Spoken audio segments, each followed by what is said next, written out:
आपने चिकन के, मटन के, बीफ के चपली कबाब तो खाए होंगे, लेकिन आज जो कबाब मैं बनाना सिखाऊंगी, हम आलू से चपली कबाब बनाएंगे और नहायत ही क्रिस्पी और बहुत ही मज़ेदार बनाएंगे।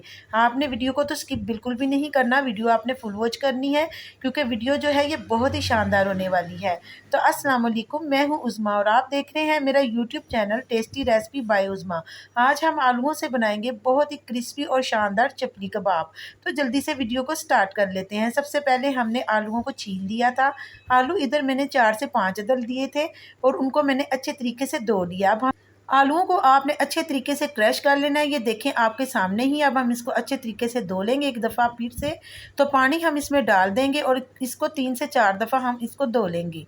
ठीक हो गया। धोने के बाद अब हम इसमें स्पाइसेस ऐड करेंगे। स्पाइसेस ऐड करने के लिए हमने सबसे पहले लिया है नमक half teaspoon, red chilli powder लिया है हाफ़ टी स्पून, कुटा हुआ खुशक धनिया लिया है हाफ़ टी स्पून। साबुत नहीं मैंने इसमें ऐड किया, इससे इसका जो फ्लेवर है बहुत ही अच्छा आता है। जो कुटा हुआ खुशक धनिया होता है इससे इसका फ्लेवर बहुत मज़े का आता है। तो इसमें मैंने रेड चिली ऐड की है, ज़ीरा ऐड किया है हाफ़ टी स्पून के बराबर, और इसमें मैं ऐड कर रही हूँ अनारदाना तकरीबन 1 टेबल स्पून ऐड किया है। 2 टेबल स्पून मैंने इसमें चॉप किया हुआ प्याज ऐड किया है और इसमें हरी मिर्चें ऐड की हैं तकरीबन 1 टेबल स्पून।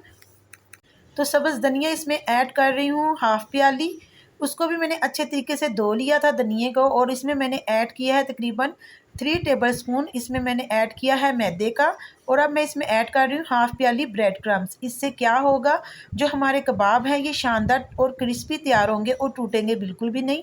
इन तमाम चीज़ों को आपने अपने हाथों की मदद से अच्छे तरीके से मिक्स कर लेना है।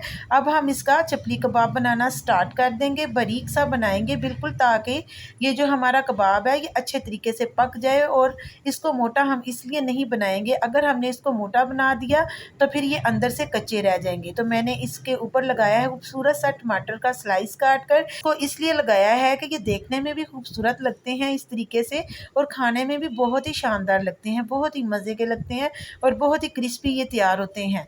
तो आपने इस रेसिपी को ट्राई ज़रूर करना है।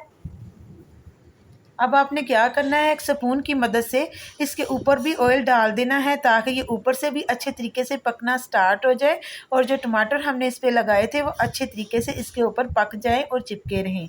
तो देखें मैंने इसी तरीके से तमाम कबाब जो है ये रेडी कर लिए थे। और अगर आपको मेरी वीडियो इधर पसंद आ रही है तो प्लीज़ आप वीडियो को लाइक कर दें और चैनल को सब्सक्राइब कर दें। ये आपकी तरफ से एक प्यार होगा, एक मोहब्बत होगी, और अपने दोस्तों के साथ शेयर भी करें।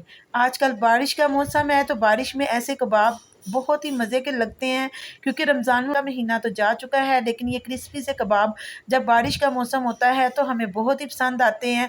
और जहाँ पे हम बीफ के और चिकन के कबाब खा खा के तंग आ जाते हैं, तो जब हम ये आलूओं के क्रिस्पी से कबाब बनाते हैं तो ये बहुत ही शानदार हमें लगते हैं, खाने में बहुत ही टेस्टी लगते हैं और बहुत ही कम बजट में ये रेडी भी हो जाते हैं। और अगर आपने ये आलूओं के एक दफ़ा ये कबाब बना लिए चपली कबाब, तो आपका दिल करेगा कि आप बार बार इसको बनाएं। तो आप देखें कि देखने से ही कितने क्रिस्पी और यमी लग रहे हैं। तो आप इस रेसिपी को ट्राई ज़रूर करें और मुझे कमेंट में बताएं कि अगर आपने बनाए हैं तो ये आपसे कैसे बने हैं। तो इसी तरह के मैं बकाया के भी जो है ये रेडी करके इनको भी फ्राई कर लूँगी। मैं आपके सामने ही फ्राई कर रही हूँ। ये देखें, आपने बारी बारी करके इसको डालना है और लो आंच पर आपने इसको पकाना है। आप इसको जितना लो आंच पे पकाएंगे उससे ये होगा कि ये बहुत ही क्रिस्पी तैयार होंगे। और अगर आपने इसको हाई फ्लेम पे रख के पका दिया तो ये क्रिस्पी नहीं बनेंगे, ये जल जाएंगे। और ये आलू जो हमने इसमें कच्चे ऐड किए थे वो भी ये कच्चे ही अंदर से रह जाएंगे और बाहर से ये जो है ये जल जाएंगी। तो मेरे कहने का मतलब है आपने इसको लो आंच पर पकाना है। लो आंच पे पकाने से ही आपके ये जो कबाब है ये क्रिस्पी और बहुत ही टेस्टी तैयार होंगे। तो देखेंगे तमाम कबाब अच्छे तरीके से रेडी हो चुके हैं, आपको देखने से ही क्रिस्पी लग रहे होंगे और खाने में भी ये बहुत ही टेस्टी और मज़े के हैं। तो अब मैं इनको भी बाहर निकालती हूँ और डिश आउट करती हूँ। उम्मीद करती हूँ कि आपको मेरी आज की वीडियो पसंद आई होगी। अगर पसंद आई है तो लाइक शेयर करना मत भूलिएगा। तो अब मैं आपको इसकी फ़ाइनल लुक दिखाऊंगी। बारी बारी करके हम इसको बाहर निकालेंगे। ये बहुत ही क्रिस्पी और यमी तैयार हुए थे और खाने में इतने टेस्टी थे कि जिसने भी खाए बार बार मांगे। और आप यकीन करें, जब आप ये बनाएंगे तो आप अपने हाथों को खाने से नहीं रोक पाएंगे। जो भी एक दफ़ा खाएगा वो आपसे बार बार मांगेगा। तो देखिए कितने क्रिस्पी लग रहे हैं, देखने में भी खाने में भी उतने ही यमी थे। तो उम्मीद करती हूँ आज की वीडियो पसंद आई होगी। अब मुझे इजाज़त दीजिए, मिलती हूँ मैं नेक्स्ट वीडियो में। दुआ में याद रखिएगा। अल्लाह हाफिज़।